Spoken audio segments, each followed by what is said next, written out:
hosts and the panelists know that apparently we can chat to each other.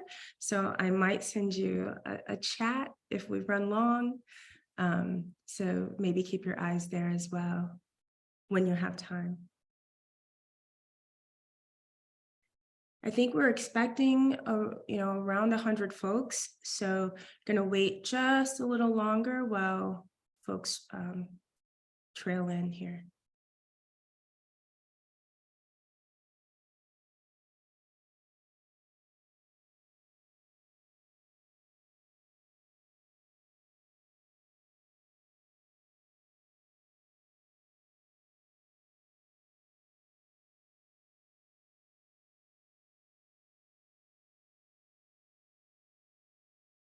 Okay. Well, there's been a little pause in the number of people logging on, so maybe that's a good cue for me to get it started since we're going to be very short on time. Hello, everyone. I'm Dr. Tamara Lee from Rutgers University, where I'm an assistant professor. I'm coming to you with around 20 years of grassroots experience in Cuba and in the Global South. I also did my doctoral work on political participation of workers in Cuba. And I'm here on behalf of the ACERE Advisory Committee on which I sit.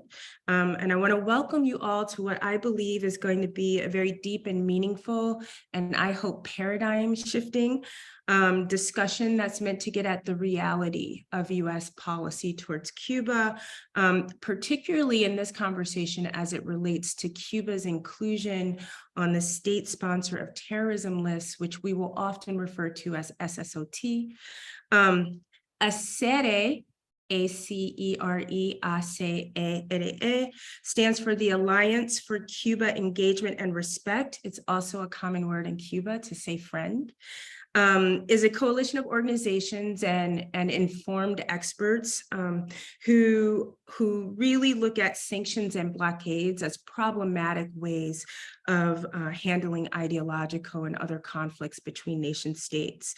And obviously we are concerned when such policies do not relent in the presence of global crises like the ongoing COVID pandemic.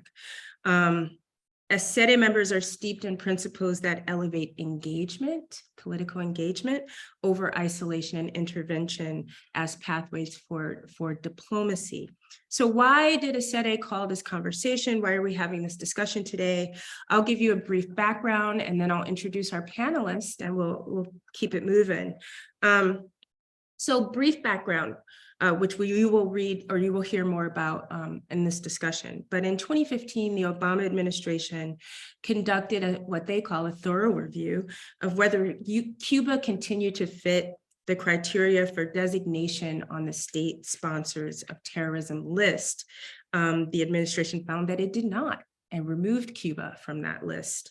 But then in 2021, on his way out the door, about a week before he left office, the former Secretary of State, or then Secretary of State, Mike Pompeo, placed Cuba back on the SSOT list, where it remains under the Biden administration.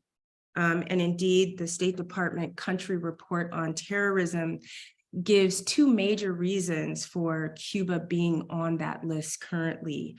And we're going to talk in depth about these two main reasons. One being its participation in the ongoing Colombian peace process. And we've got some experts here to talk to us about that. And then second, Cuba's, quote, harboring, quote, unquote, of fugitives from the US who have been living in Cuba for decades, and in most cases over 50 years, a fact that was known at a time when we cleared Cuba from the list.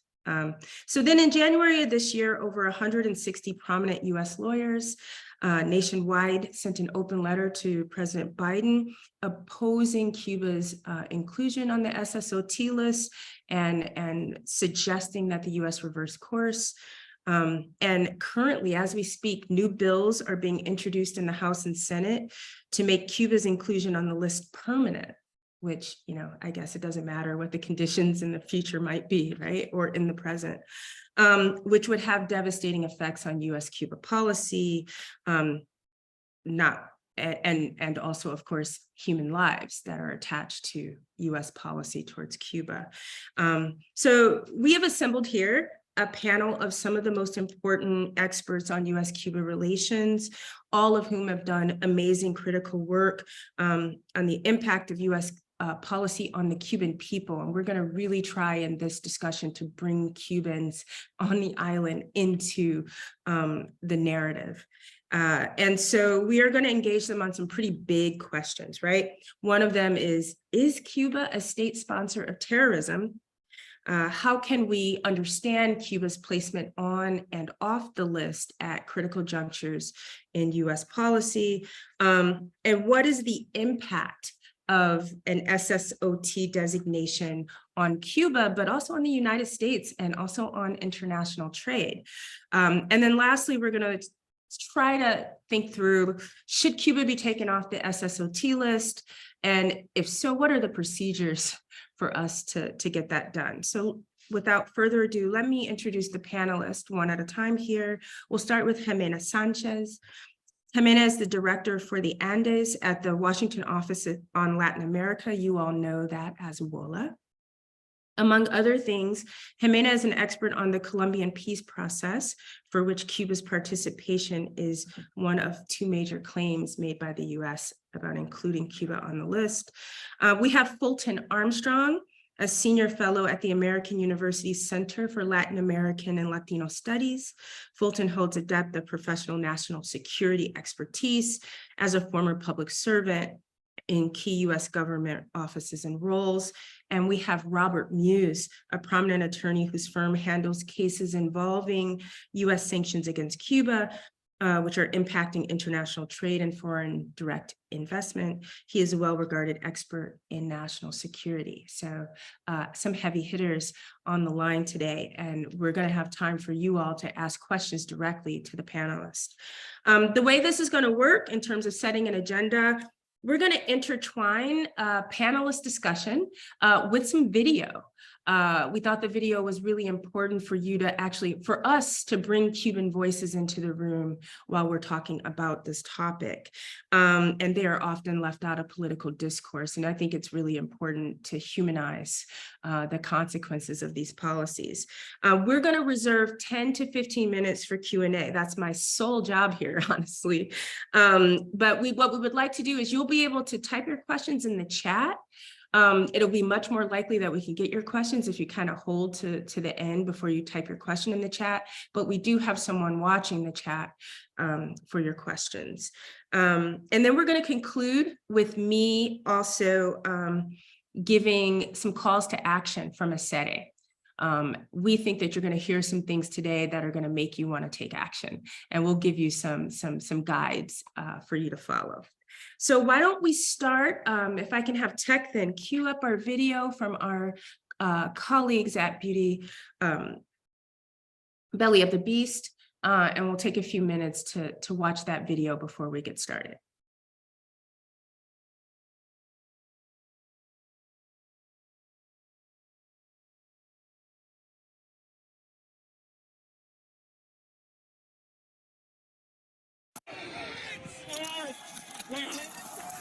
In early January 2021, all eyes were on the US Capitol. Few people were paying attention to this guy. 9 days before Trump left office, Secretary of State Mike Pompeo named Cuba a state sponsor of terrorism. Universally seen as a purely political move in order to leave a problem behind for the Biden people. Being designated a state sponsor of terrorists is one of the most serious and harmful classifications that exist. There's one big problem with naming Cuba a state sponsor of terrorism. There's no evidence that Cuba is a state sponsor of terrorism. That designation is it's an ugly symbol. For Cubans, the designation is more than symbolic, it's hypocritical. Cuba no es patrocinadora de ningún terrorismo en ninguna parte. Nosotros no somos terroristas, al contrario. Hemos recibido los ataques terroristas, sobre todo de Estados Unidos. Las bombas que han puesto, los atentados que han hecho aquí en Cuba, fuera de Cuba, en sede diplomática, han sido ellos los que lo han patrocinado. In 1976, former CIA operatives Luis Posada Carriles and Orlando Bosch masterminded a bomb attack on a Cuban civilian airliner. It was the deadliest terrorist attack in the Western Hemisphere until 9/11. All 73 people on board were killed.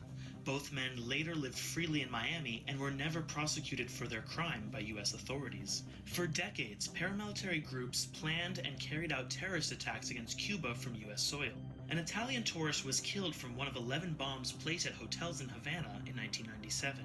The bomber testified that Posada Carriles paid him to do it. In recent years, Cuban-American extremists in Florida have openly promoted armed attacks in Cuba on social media. Tenemos que pagarle a cuanto la gente quiera cobrar por darle candela a todas las patrullas, a todo lo que tenga que ver con el Estado. Le pagamos para que millones sean libres, tiene que morir 1 millón. El camino es uno solo, guerra abierta, clandestina en Cuba. Trump seemed unconcerned by armed groups in South Florida threatening violence. Instead, his administration came up with 3 reasons to justify calling Cuba a sponsor of terrorism. The first stemmed from Cuba's role as a mediator between Colombia's government and rebels considered terrorists by the U.S. For decades, Cuba has received praise internationally and in Colombia itself for being a state sponsor of peace, not terrorism. As Colombia resumes peace talks with the rebels, its president has urged Biden to take Cuba off the terrorism list. Lo que estamos presenciando es una enorme injusticia internacional. Trump's second reason for putting Cuba on the list was for harboring fugitives of U.S. justice, like Assata Shakur. It has harbored cop killers, hijackers, and terrorists. I escaped, A, because I was afraid for my life, and B, because I knew that I would never receive justice. Assata Shakur and other fugitives cited by the U.S. were never convicted of committing acts of terrorism. And Cuba hasn't received a single U.S. political exile in over 30 years. Finally, the Trump administration claimed that Cuba's support for Nicolas Maduro somehow encouraged terrorist activity in Venezuela. If this sounds far-fetched, it's because it is. No evidence was ever presented to back up the claim. Le interesa sobre todo tener un pretexto más para continuar con el embargo. Quiere perjudicarnos. Ese es el fin. The state sponsor of terrorism designation is designed to devastate Cuba's economy. It vindicates the decision of these banks to have pulled back and not have any contact with Cuba. They won't touch it because Cuba's on the terrorist list. But they say, well, we just have a policy. We won't deal with any transaction involving a country on the list. The word terrorism is a powerfully emotive word. It's just extremely difficult to get out from under that. In March 2021, Biden officials said they were open to reconsidering the designation. And we're committed to carefully reviewing policy decisions made in the prior administration, including the decision to designate Cuba as a state sponsor of terrorism. Then again, 16 months later, we are always examining the facts and applying them against the law. And then again, last month, we have clear laws, clear criteria, clear requirements, and we will continue as necessary to revisit those. But so far, the Biden administration has kept Cuba on the list. It would be very easy and relatively low cost to take Cuba off that list. It would take away an insult. It's a process that's not very difficult. It's not rocket science, actually. If they have political will, they can very easily undo the damage that Trump had done with this list. Let's go to Cuba. There are rumors that the United States is preparing to remove Cuba from the list of terrorist states. That would mean that the Cuban regime would then have a series of more ability to borrow money, to gain oxygen for the repressive apparatus. Is the State Department planning to remove Cuba from the list of terrorist states? Yes or no? We are not planning to remove them from the list. Good. Let me just be very clear. Yes. For the sake of clarity. As you know, there is no automatic or required review. There are a number of members who've been interested in this question. The law provides very clear criteria to rescind designations. There is an extremely high bar Okay. to do that. So do you think that up to this hour, Cuba has met or not met that high bar? As we speak, it clearly is not. Good. So that means that you commit right now in public under oath that the State Department is not planning to remove Cuba from the list of terrorist states. What I commit to is if there is to be such a review, it will be based on the law and based on the criteria in the law established by Congress. And as I said, it's a very high bar. Good. So then I interpret that you are not thinking about doing that in the near future. Thank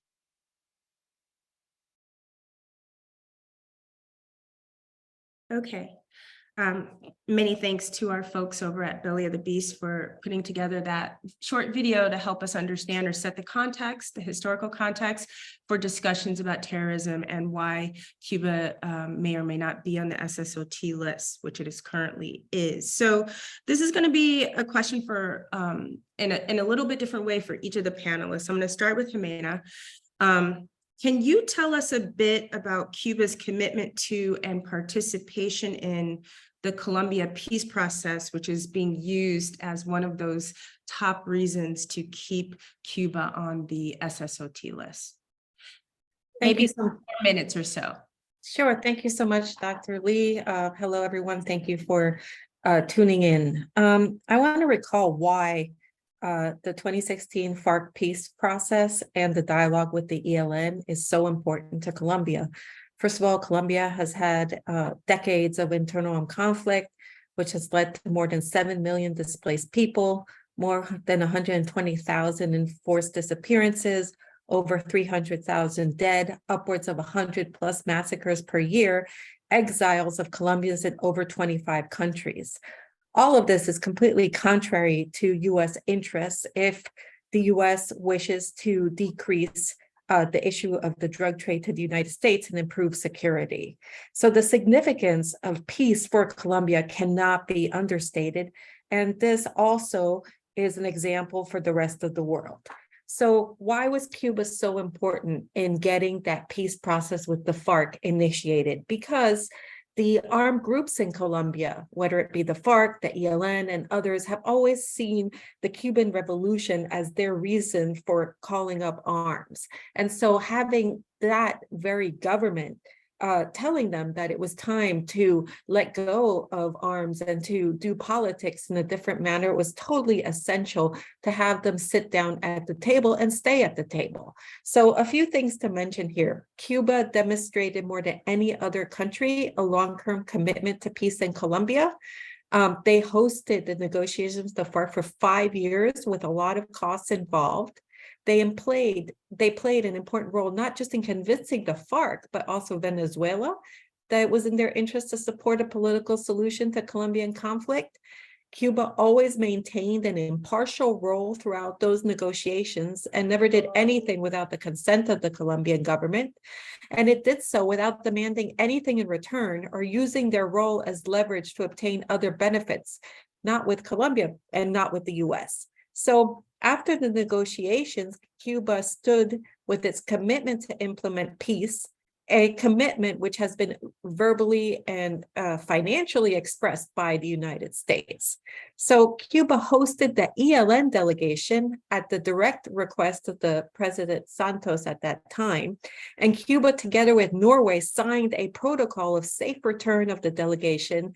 And it basically had no other option but to honor this protocol despite the extradition request that was made by then President Duque. So while we all condemn wholeheartedly the actions that the ALN took against the police academy in Bogota, which is the reasoning why the Duque government asked for this extradition, I would like to recall that this action, no matter how horrific it was within international humanitarian law because it was an action against combatants. It was not an action against civilians.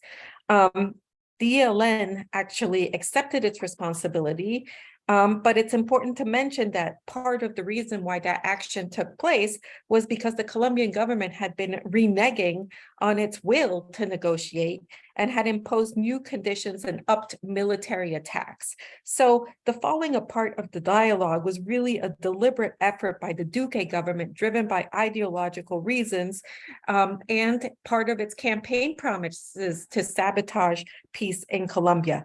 In any event, the protocol that was put in place was precisely put in place should dialogue fall apart, to protect all of the parties and also to guarantee that governments in the future would be supporting peace processes. We do not get peace processes unless you have guarantors who are willing to take all the risks involved to advance peace. By basically Colombia asking the US government to place Cuba on the list for this reason, what it basically was doing and did was set a devastating precedent for peace around the world, and totally has since then restricted the possibility of advanced peace. In any event, I want to conclude by saying that the new Colombian government, the government of Gustavo Petro, has actually asked Cuba to be a guarantor again for the peace process with the ELN. And we've seen for the first time in decades of failed processes with the ELN, about a week and a half ago, the first real agenda advanced for peace with the ELN. Thank you. Thank you, Jimena, for that important background on what's going on in the Colombia peace process. So it makes us sort of contemplate not only US policy towards Cuba in this instance and putting them on the terrorist list, but what that does also for prohibiting peace in the region. So we're not the only ones involved here in terms of peace.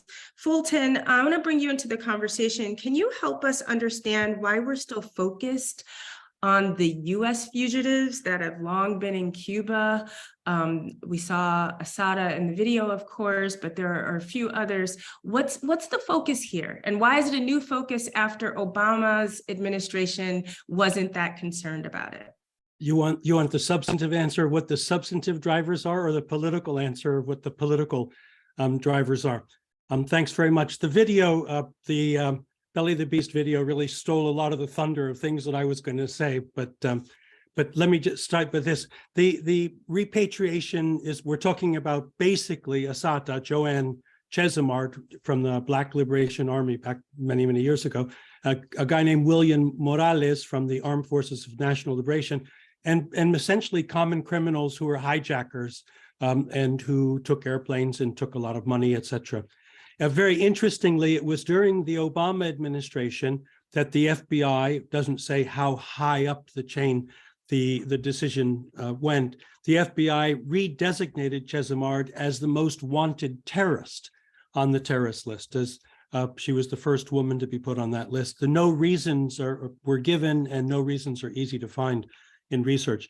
But important thing is, neither of the four laws that lay out the criteria for this list of state sponsors of terrorism determinations, the Foreign Assistance Act, the Arms Export Control Act, the Export Controls Act, and the National Defense Authorization of 2019, none of them either defines terrorism and certainly does not include fugitives as terrorists, including those involved in violent crimes, as some of these individuals were, or had political agendas, as some of them had. And so the whole idea that they were terrorists was a political designation that was made and promoted and later dismissed over the years. The State Department has tried a number of times to make this argument, and it's not been sustainable because there's no factual or legal underpinning for it. In fact, several US administrations, including the Obama administration, I think it was John Kerry who said it, have asserted clearly that these fugitives, although some of them involved in violence, fall outside the criteria for designation either as terrorists or for inclusion on the terrorist list. Another important thing is that the United States government did accept Cuban reassurances back in 2004 and 2005 that it would no longer provide safe haven to new fugitives, including hijackers, and they have done none. They have taken in none, and none are being given any sort of protection whatsoever.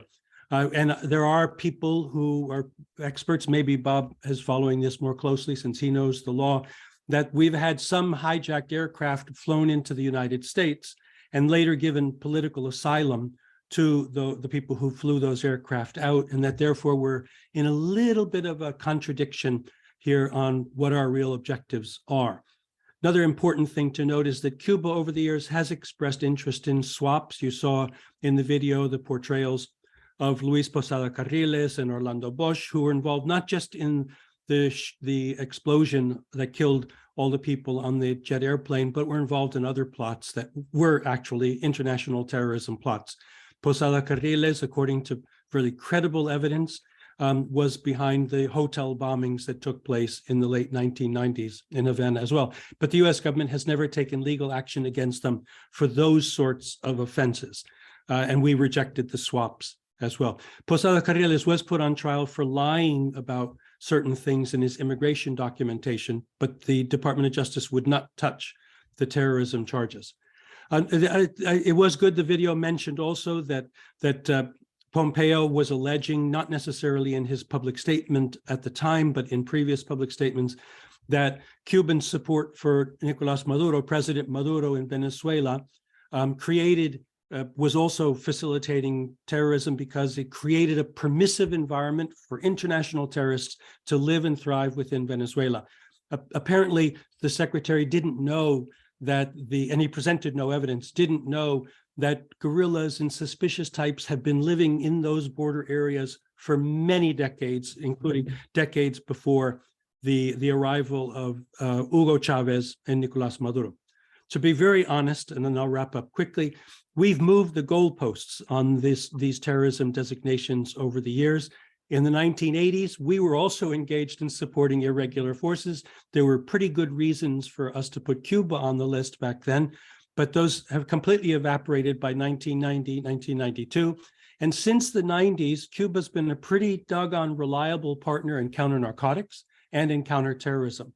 And even though the Bush-Cheney administration alleged in 2005 that they continue to oppose US-led coalition efforts in counterterrorism, the administration failed to note that the Cubans had actually facilitated overflights of Cuban territory of aircraft bringing prisoners into Guantanamo Naval Station. So there's a little bit of a selectivity going on here and double standards and all that. And the last point I'll make is the presence or not of a WMD program is another criterion that has been used in the past, not against Cuba, although John Bolton tried to allege that there was a biological weapons program. But WMD and terrorism have been, it's not in the legislation, but they have been linked in the public presentations. And Cuba has no WMD, has never had any WMD, and I wouldn't ever recommend that they get it so that they could then negotiate their way off the list by surrendering it. But that's another factor that just hasn't been there. So thank you. Thank you so much, Fulton. I think that when we look at Jimena and Fulton's comments, and also in light of 2015, the Obama administration doing a review of these criteria, we have some serious questions about what has changed, or as Fulton says, the moving of the goalposts for the criteria of being on the list. Robert, you've been waiting very patiently. Do you want to comment on the criteria that Cuba's been that has been used to put Cuba back on the list? Oh, you're on mute. Sorry, it's preposterous. It's just ridiculous. I was amused by Secretary of State Blinken in his pose as a legal scholar, describing the very, very high bar that has to be met. First, the articulated bases for what Pompeo did, I think on the 1,460th day of the Trump administration, 7 days before the end of it, he notices that Cuba is a terrorist sponsoring nation. Suddenly, what changed? Nothing had changed. It was a piece of mischief. He was leaving a sordid little memento behind for his successor. Incredibly enough, Blinken seems to have accepted it at face value. What's interesting to me, before talking a little about the legal basis, was a lot of things were pointing to a potential rescission of the designation. That one, law enforcement agencies met with their counterparts in Cuba a couple of months ago, including the FBI. And a major portion of their activity was coordinating responses to international terrorism. That could be seen as the first paving stone on the way to rescission. That we met with the Cubans, we were impressed with their ardor and their preparedness to combat international terrorism. So that was the first thing. Then the resolution of Havana Syndrome with the Director of National Intelligence saying there was no human agency in that. So that removed the idea that Cuba had been attacking US diplomats in Havana. The third indicator was when Blinken was in Colombia, standing next to the president of Colombia, who said that Cuba didn't belong on the terrorist list. That would be a gross breach of diplomatic protocol to say that, unless he had brought it up with Blinken before they had their press conference. Another signal that something was about to happen. Fourth signal was the resignation of senators like Rubio of Florida, that Cuba would be taking off the list. They would write their letters, but say they felt arguing against it, but expressing the thought that it wasn't going to have any effect, that the Biden administration was going to do it. The fifth element was the Vatican is now involved in trying to serve as a liaison between the US and Cuba. That's exactly what happened during the early days of the rapprochement under Obama. So they were feeling their way towards some resolution of some of the people being held in Cuba after various street protests and demonstrations. And there has been some talk about amnesties and their expatriation to the US. All this falls apart suddenly. And then you have Blinken saying that what a high bar it is to remove Cuba from a list that they were put on 1 week before the end of the Trump administration.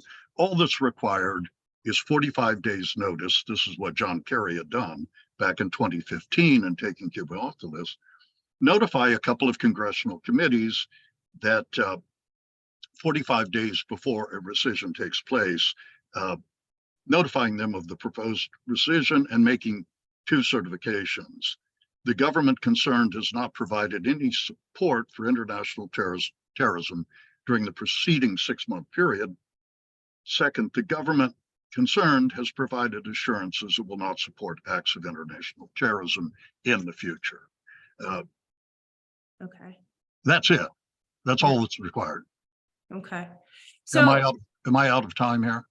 Well, maybe Oh, just okay. on this phase, we're going to circle back to you on the next question and you can finish up your thoughts there. I just want to say to the audience, I'm sure you have questions, specific questions about the criteria. If you have those, you might want to start queuing those up in the chat for us to get to in the Q&A period.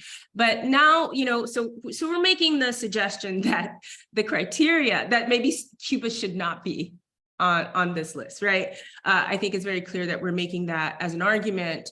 What I want to switch focus to now is now that Cuba is on the list, what are the implications? What are the consequences of it, right? How does it impact, for instance, private entrepreneurs in Cuba? How does it push-pull at migration? Those are, bigger issues, and there's many other that are related to this policy and inclusion of Cuba on the list. So what I want to do before we move into that discussion with the panelists is show a short video by Elizabeth Valdez Miranda.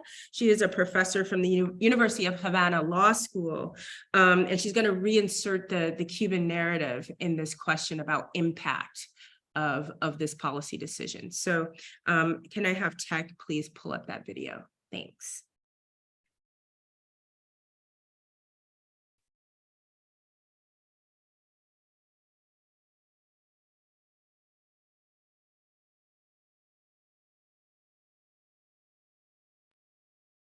Good afternoon.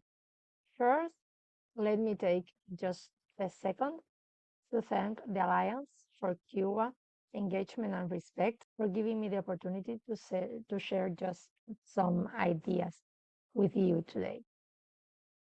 To start, it's important to note that the list of states sponsors of terrorism is just a mechanism of domestic law that is not internationally recognized by any international authority, so has no legal validity outside the United States. It contradicts the very essence of international law because the US cannot impose international sanctions on any sovereign state because it would violate the principles of sovereign equality and not intervention in internal affairs. Only the United Nations Security Council can impose international sanctions, or in very exceptional cases, states can unilaterally do so only as countermeasures. So the objective of the list is clearly political. The aim is to force a political change in the case of Cuba, which typifies as unilateral coercive measure. This use of an instrument theoretically created to combat terrorism undermines the seriousness of the US commitment to the fight against terrorism. On the other hand, the impact of the so-called international sanctions on human rights has led to equated effect to that of the use of force in international relations. In this case, the list is a good example because it limits the full enjoyment of some of these rights, not only in the case of Cuban citizens, but also third countries. For example, Cuban with a Spanish nationality lose the access to ESTA for entering in the US territory without applying for visa. And even foreign nationals from countries including in ESTA who have visited Cuba since January 2021 are required to apply for visa in that case. Regarding to the negative effect of designation as a country sponsoring terrorism, although in general most of them are already codified in the US embargo regulations against Cuba, the list essentially worsens them. Personally, I consider that the most relevant is what we call the chilling effect, because just using the word Cuba and terrorism in the same sentence in an official American document has a devastating intangible effect on anyone who intends to travel, do business, or help Cuba, even knowing its political manipulation behind it. Anyway, we can just mention some concrete effects of Cuba's inclusion on the list. For example, limitations for granting economic aid and even the delivery of humanitarian aid to the country. For example, Cuban researchers living in Cuba has no access to some important US academic and research centers. Export restrictions affect not only the state-owned companies in Cuba, but also private businesses.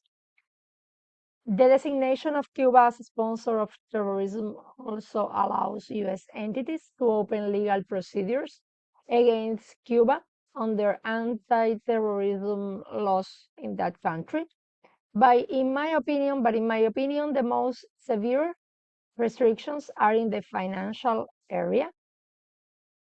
For example, opening a bank account in any or in almost, for not be so absolute, European country it's almost impossible for a common Cuban citizen with a passport, a Cuban passport, because you can be subjected to a discriminatory procedure where they can even ask you for your political preferences. I had an experience last year in Spain. They asked me to sign a letter where I was supposed to assure that I was not going to establish any commercial relationship with Cuba. And even after signing that letter, they did not unblock my account. So in short, European banks prefer to violate European restrictions or regulations rather than run the risk of being sanctioned by the United States. To conclude, it's important to point out that affecting individuals with this kind of measures is not a collateral effect, but an action very well calculated to provoke in them a reaction against the Cuban government, and with it a political change in Cuba, which is also contrary to international law. The United States can sovereignly manage its policy again regarding to Cuba. What they cannot do according to international law is to use their domestic or foreign policy measures to force a change in the political behavior of another state, be it Cuba or any other. Thank you very much for your attention.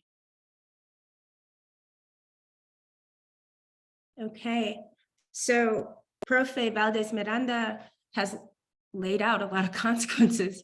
I really, really appreciate a Cuban perspective on how that all works. Robert, maybe we can start with you in terms of impact. Can you add anything extra to what the professor said in terms of impact on international trade and humanitarian efforts? Being designated a state sponsor has legal consequences, and then there's a kind of knock-on effect that I'll come to in a moment. If a country is designated, as Cuba is, it affects trade in the following ways. For Cuba to import anything from third countries, there's a presumption of US content in those items it's importing. Because it's a terrorist sponsoring nation now, it's been designated, if there's 10% or more US content, then the goods can't be exported to Cuba from anywhere in the world. The more sophisticated the equipment, medical or otherwise, the more likely there's going to be some kind of US content, particularly in the form of operating functions of sophisticated medical and other equipment. So there's that. And it's very, very difficult to determine there is more than 10% US content in an export to Cuba. So most exporters just forego exporting to Cuba because it's too risky. They don't want to be fined under the US export control regulations. There are other things I could talk about, including any kind of benefit or assistance from the United States that extends across the board into a number of arts-based activity. Any assistance to Cuba is banned so long by the US, so long as it's on the list. A third thing that does affect Cuba's economy in an interesting way, given that it's so reliant now on international tourism, is if a country's on the terrorist sponsoring list and someone visits the country, they're no longer eligible for the visa waiver program, which includes almost all of Western Europe. I had a number of clients who were suddenly affected by it. They had business in Cuba, they had visited Cuba, then they found they had to get a visa to come to the United States as a result. They were told in one case that there was a 2-year wait at various consulates in places like The Hague, Frankfurt, and so on, because they're not really geared for issuing non-immigrant visas. I could explain why, but it would take too long. So a number of people are canceling trips to Cuba for fear they'll be unable to enter the US without going through the process of getting a visa at a US embassy. The knock-on effect of the designation is that banks simply won't touch transactions involving Cuba. I had an incident a year or so ago of a Swiss NGO that wanted to send euros to Cuba for a health ministry to purchase COVID testing equipment. The bank refused to do it, even though it was a euro transfer. It was perfectly, and I wrote a lengthy letter explaining why it was legal. One of the lawyers in the European bank said, we don't care. We're not interested in the law. It's our policy not to be involved in transactions involving Cuba. This comes on as a aftermath of the US Treasury Department hitting virtually every major bank in Europe for multi-million, in many cases, multi-$100 million penalties for transactions involving Cuba.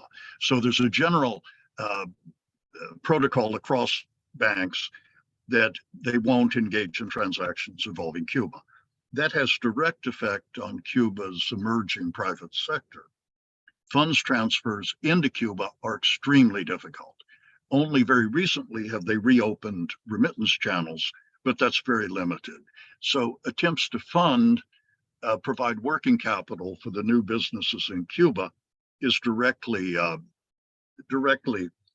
foreclosed, essentially, by Cuba being on the terrorist sponsoring list. I could go on, but I think I've hit most points. Maybe some folks will bring up some things on Q&A that can make us go deeper.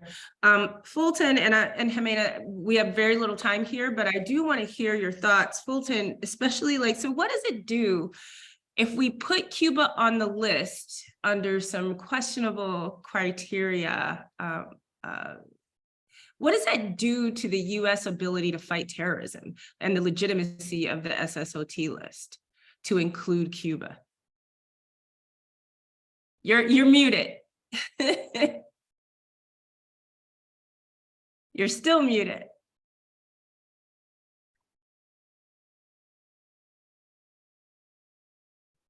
Okay, good. Sorry. Technical difficulty. I knew I was muted, but you can hear me now, right? Yes. Super quick, because I think the video with Vasquez Miranda and Bob's things covered a lot of what I was going to say. The purpose of sanctions is to cause pain, and the pain is being felt, as Bob said, on the economic side, even for the private sector.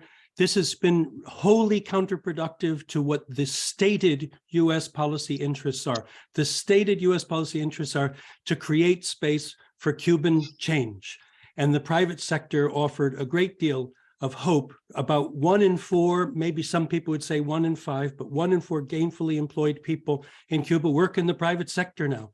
And these measures have helped choke the private sector and massively slowed the expansion of that private sector.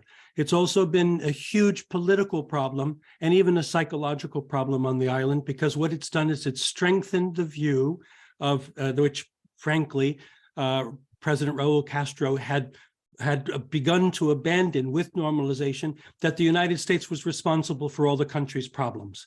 That's been a crutch of theirs for many years.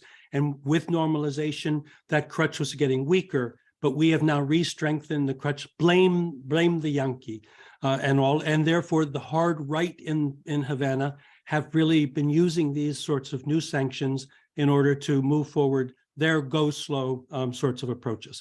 The visa waiver things are huge. The ESTA things that Bob and the professor had talked about are huge, because your legitimate travelers can't go there without facing the humiliation of having to apply for visas from visa waiver countries. And there are even senior diplomats who try to write a check. They're resident in Cuba, their children are studying in the United States. They try to write a personal check that has their Cuban home address on it, and the banks won't process those checks to pay for their students' tuition here in the United States. And those of us who teach know that paying tuition is important. Last thing here, diplomatic costs are quite huge.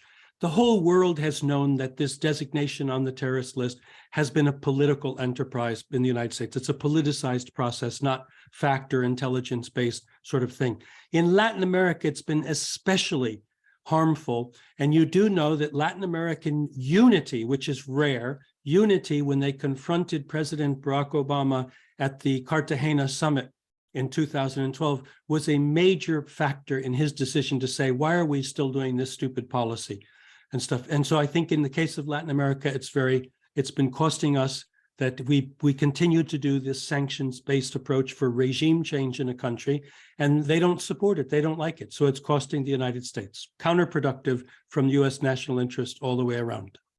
Yeah, Fulton's bringing up the impact on diplomacy, and Jimena, this is where I would love for you to come in. You know, you've painted this narrative of Cuba being very instrumental in trying to facilitate peace in the region. How does having them appear on the SSOT list really impact whether or not their role in the peacekeeping process? Okay, so basically denying 45 million Colombians the right to peace and to live without violence and its horrific consequences every day is a major travesty. And it does just that, because what it does, it turns governments away, it turns international actors away from wanting to even deal or support a peace process because they're afraid of having a problem with the US government.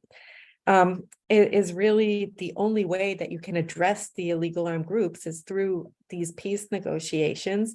And if you want to get at all of the illegal economies, drugs and otherwise, which are targets of the US government, US interests, basically what you do is impede all of that by promoting this idea that if you negotiate peace, you are a terrorist. So it goes against US interests in terms of anti-narcotics, it goes against commercial interests, it even goes against the environmental interests, because disproportionately those affected by the conflict in these areas are Afro-descendant indigenous people who are vital to protecting those territories that are so needed to combat climate change. Thank you so much. Let me tell the audience, this is about the time where you can drop your specific questions in the chat. We've got one last question. We're going to spend about 10 minutes, maybe. So we want to hit the ball running on your questions so we can get those answers. So go ahead and populate the chat, or I think there's an actual Q&A place where you could put your questions. Okay, so the last question then. If we are all in agreement and we have been persuasive to our audience that Cuba should not be on this list, what's the process for removing Cuba from the list? And how should we understand the Biden administration's inaction? Right, I put the in parenthetical, action or inaction with respect to Cuba's designation. So why don't we take a couple minutes each, Fulton, and then Robert, if you want to add, and then Jimena, of course. I think the most commonly stated purpose behind this policy is a political one. Those of us that have been working the Cuba issue and following Miami politics and New Jersey politics for many years believe it's very naive, but the underpinning does seem to be the conviction that as long as they continue the Trump policies, that they're going to somehow get themselves some political support or at least political insurance in those two important political markets. I think, as I said, I think it's naive. It hasn't been proven. In fact, when President Clinton showed leadership on the Cuba issue and President Obama showed leadership, it was the leadership that was attracted to voters, and they increased their support within the Cuban American community. The process is very simple. I don't know who's been briefing Secretary Blinken that it is a clear criteria, the very high bar. It's actually not clear criteria, and it's not high bar at all. The process defined by the statute is extremely simple. The Secretary of State can make the determination at any time. It doesn't have to be event-driven. Send it to the president. President forwards it to Congress, 45-day notification. Congress is not required to take action to approve or disapprove, although it has that right through a joint resolution vehicle. Important thing here is that Congress did nothing in 2015 when Secretary Kerry and President Obama acted. More importantly, if you really want to look at tough nuts to be cracking on the terrorist list, Bush administration took Libya off the list. Libya, which had blown up airliners full of American students, and nothing happened. Nothing happened. Libya, which was the famous rogue state, nothing happened. Bush administration also took North Korea, which had done also airline bombings and terrorist things in Burma and other parts of Southeast Asia, took them off the list. And the reasons given were related to the nuclear programs in both cases, et cetera. And so lightning didn't strike either one of those two administration, that administration on much tougher and much more clearly demonstrated terrorist supporting nations. And that the fear of that something would happen if Cuba were to come off the list has already been proven during Obama in 2015 to be a very negligible political impact. So it's it. Also, I'd point out that the intel community could do this in half an hour. When I was National Intelligence Officer for Latin America, every year we did our terrorism reports. All of us did them for countries that were on the watch lists, if you will. And this stuff that basically it was so easy because we'd cut and paste previous years because there's no evidence of any new activity. And the intel community could give the Secretary of State exactly what he needed to make the determination if he wanted it. Yeah, Robert, I'm going to give you a chance to answer that. I want to highlight something that Fulton brings to the table, which is that it always seems to me, even if we're talking about Cuba and other things like, it's democracy, et cetera, we love to hold Cuba to a different standard than we hold other nations. And I won't even say similarly situated, because as Fulton lays out, like Cuba's not doing what Libya was doing, but that we tend to hold Cuba to a standard that's not like other countries or less or like past practice of the United States. So Bob, in addition to your comments on what do we need to do to remove Cuba from the list, can you comment specifically on how we should read the Biden administration's behavior at this point? You're muted.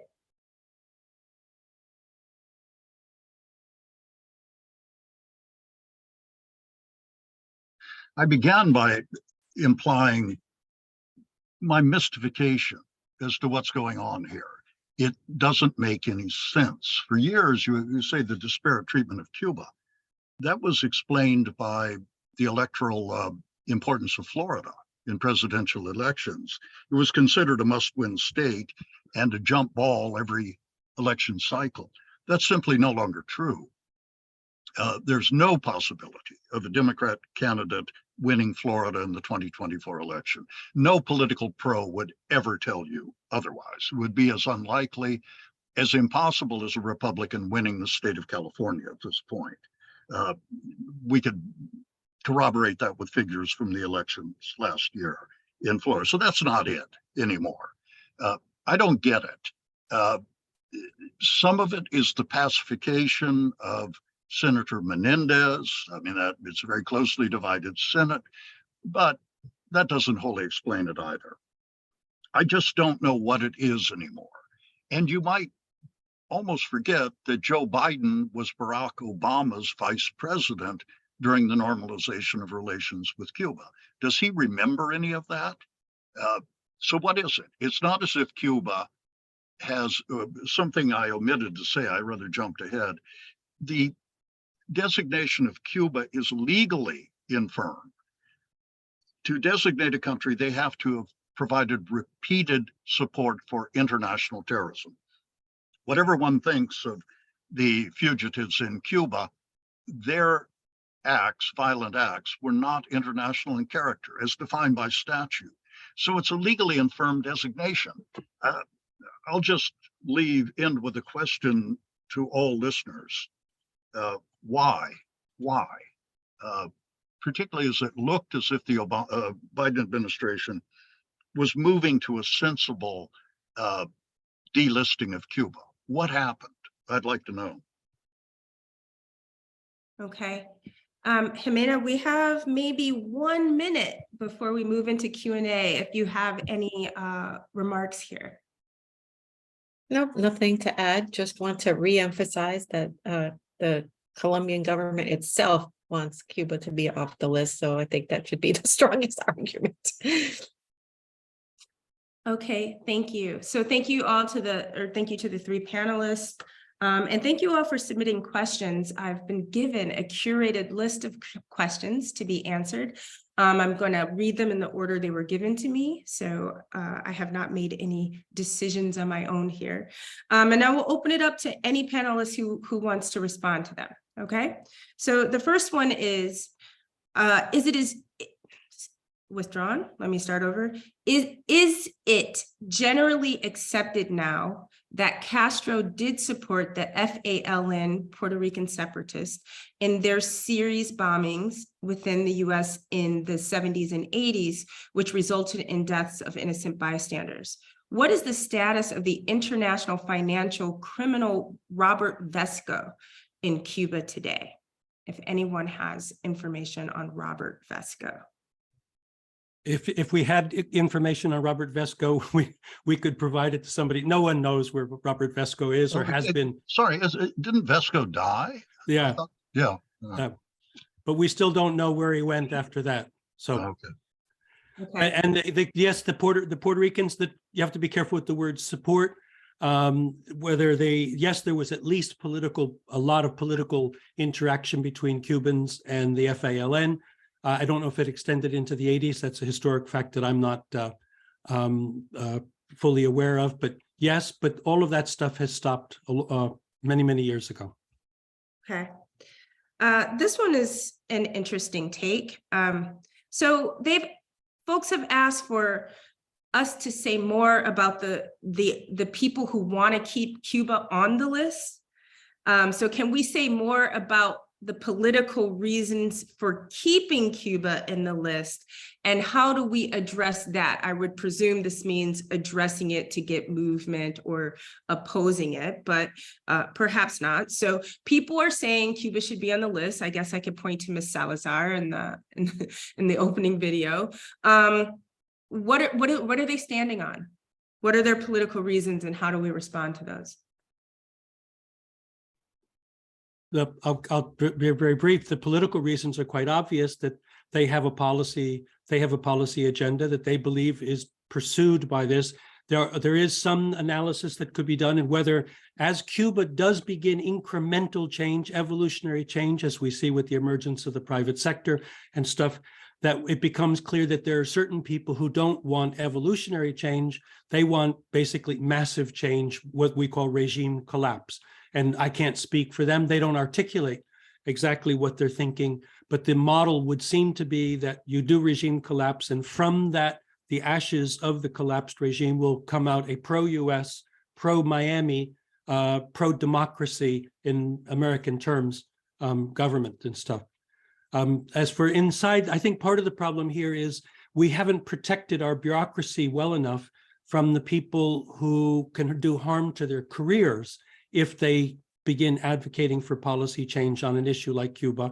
There are members of the House and the Senate, particularly in the Senate, where I worked for 3 years before retiring, that keep book on our bureaucrats, our specialists, who are supposed to be objective and nonpartisan. And if the other side doesn't keep book as well, then the ones that keep book are going to prevail in discussion. So I'm saying, I guess that's an indirect and perhaps elegant way of saying that the bureaucracy is not giving the administration all of the information and analysis that it needs to make these decisions, including on the counterproductivity of the measures. Could I say something on that point? A constitutional infirmity in the U.S. is Senate confirmation of at the rank of Assistant Secretary of State and above, including ambassadorships. That's been much abused in the past. Particularly with an assistant secretary that comes out in favor of a policy, for example, taking Cuba off the list of terrorists. And then Menendez and Rubio sit on the committee that would prevent that person from actually receiving an ambassadorship in future. But that doesn't explain Blinken. He doesn't need to be confirmed to anything. It's his bloody job to protect the people down the line who actually feel, and it's no secret, that almost everybody in government believes it's ridiculous that Cuba's on the list.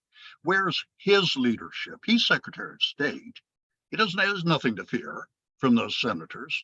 So that indicates to me that it's coming from somewhere within the White House itself. For a long time, the speculation was Ron Klain, Chief of Staff, was essentially driving a Florida-centric sort of approach to Cuba, but he's not there anymore. So I'll once again ask the question, why? It's not at all clear.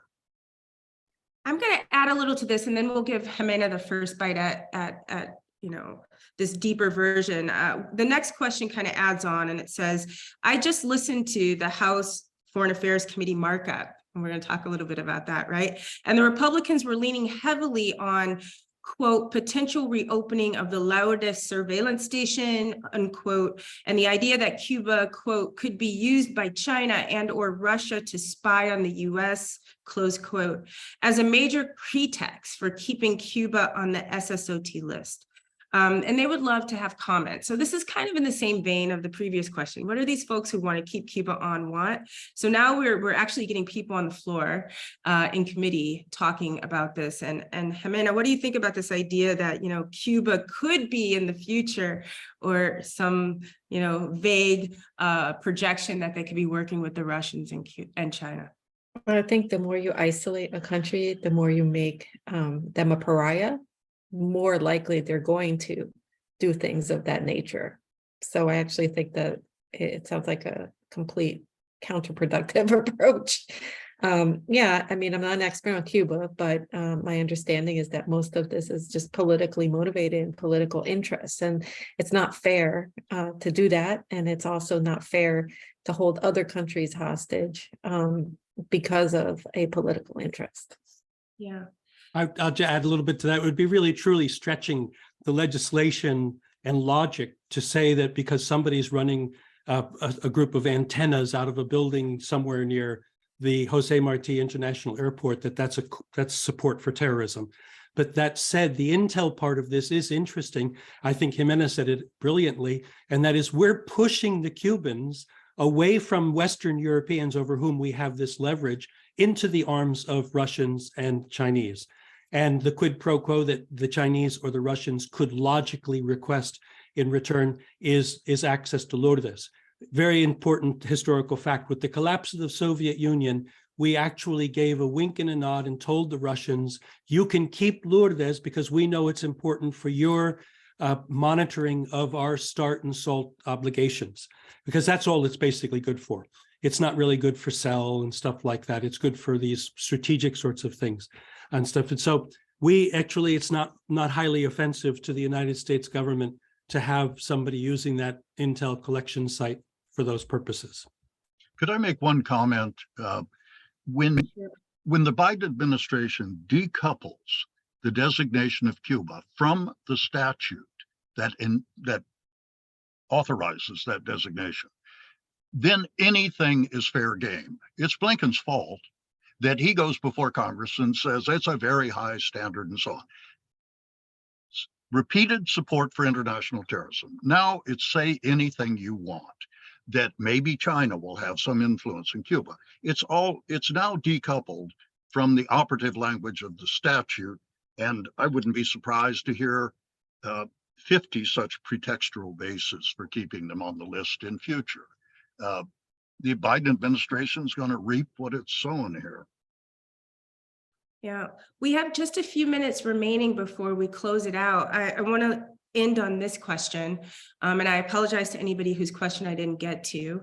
For all three panelists, how does the U.S. funding of democracy promotion in Cuba strengthen the SSOT narrative? Strengthen the what, sorry?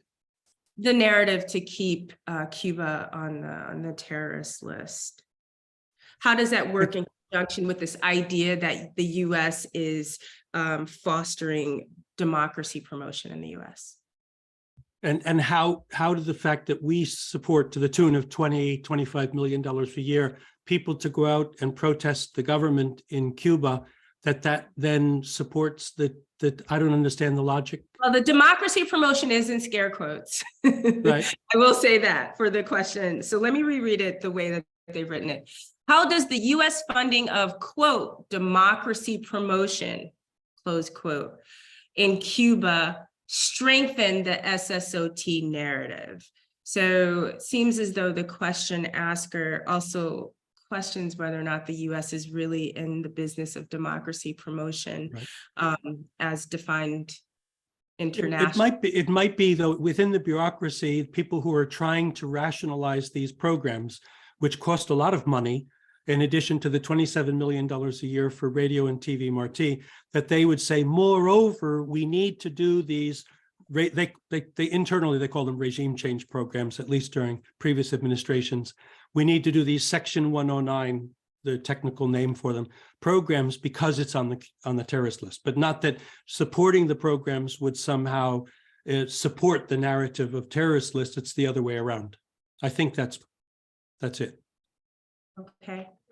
Jimena or Robert, do you have any specific comment on that? Because if not, or afterwards, then everyone can take a few minutes just to have closing remarks. No, I've nothing. Fulton, close the room. Yes. Okay. So why don't we go around? I know that you each have very specific expertise, and of course it overlaps, but like if there are any parting words to the folks that are listening, including a lot of congressional staffers who have bosses who they can whisper to, what are your takeaways? And then I will give ACERE's call to action for those of you who have been persuaded to do something. And we'll start with Jimena, and then Robert, and then Fulton. Okay, so in sum, the designation of Cuba on the terrorism list for supposedly harboring terrorists in terms of the ELN, Colombia, is a completely bogus claim, frankly, and it was motivated by a government at that time that was trying to do everything to sabotage the peace process. So that claim, first of all, is no longer relevant with the new government. The new government is actually engaging with Cuba. And then the second point is that Cuba, and without Cuba's role, we would not have seen the 2016 peace process. 5 prior peace processes with the FARC crashed and burned. And the only reason why this peace process advanced was because it actually took place in Havana. It was the first peace process to be taken out of the country. And if it hadn't been for that generosity and that effort on the part of the Cuban government, we wouldn't have that peace. So by doing this political game, which I shall say, with Cuba, what you're actually doing is denying millions of Colombians the possibility of peace, the possibility of addressing these structural issues that lead to narco trafficking and what have you, which are actually very detrimental and bad for the United States. And so you're indirectly actually impacting negatively the United States. And so with that, I would just say that it's important that our policies are based on fact and reality, and not just on political gains domestically in the United States. Thank you, Jimena. Very briefly, Fulton and Robert. I would suggest, you say staffers are participating. Clearly, policy arguments are not penetrating the Biden administration. They know what's been said. Many of them were there for the Obama rapprochement with Cuba. So they're simply not going to be swayed by policy arguments. So I would return to the law that this is an illegitimate listing. International terrorism is not involved here. I would suggest in the House, there's no opportunity for this. But in the Senate, I would suggest that people from the Department of State be called in for a specific hearing that talks about the legal basis for the designation or the failure to rescind the designation. And I would have Blinken come in and really for a hearing specific purpose to discuss that. It's going to be difficult in the Foreign Relations Committee because Menendez and Rubio would probably prevent such a hearing. But I think there are other intelligence and oversight and DOD functions within the Senate that could be the basis for a dedicated hearing on that basis, because I do think it's belittling the statute itself to continue the designation of Cuba without any legal basis for doing so. I just want to direct everyone, because it's 1:14, and for those folks who are leaving at sharp, there is some calls to action in the chat. I'll reiterate those after Fulton gives his closing remarks, but I really want everyone to take a look at the chat right now, and I'm going to reread those in just a minute. So Fulton, your closing remarks? I yield my time seconding the comments of Jimena and Bob to say that it's counterproductive, it's not fact-based. It's now time to start calling for that. And also to get some good political analysis to the people that are surrounding the bureaucracy and the White House to say that, no, they're not going to win Florida by trying to out-Trump Trump. And also, is there a way that you guys can send us later hard copies or digital copies of the questions? Some of the questions there are really very thoughtful, and I'd like to read them and meditate on them. Thank you. I think that's right. And I really hope that we have downloaded the chat. And if we haven't, if we could try to do that before I close out. But let me read the ACERE calls to action, because the activist in me doesn't close out anything without a call to action. So this is what we're going to do. They've been in the chat. The first one is you can contact the White House and the State Department to demand Cuba's removal from the list. If you want to make that easy, you can just go to ACERE, ACERE.org's website, and they have a campaign already. You can just plug right in. You can also get a lot of valuable information, including a lot of the stuff that we talked about today and links to some of the videos. Number two, you can contact your representatives to oppose HR 314.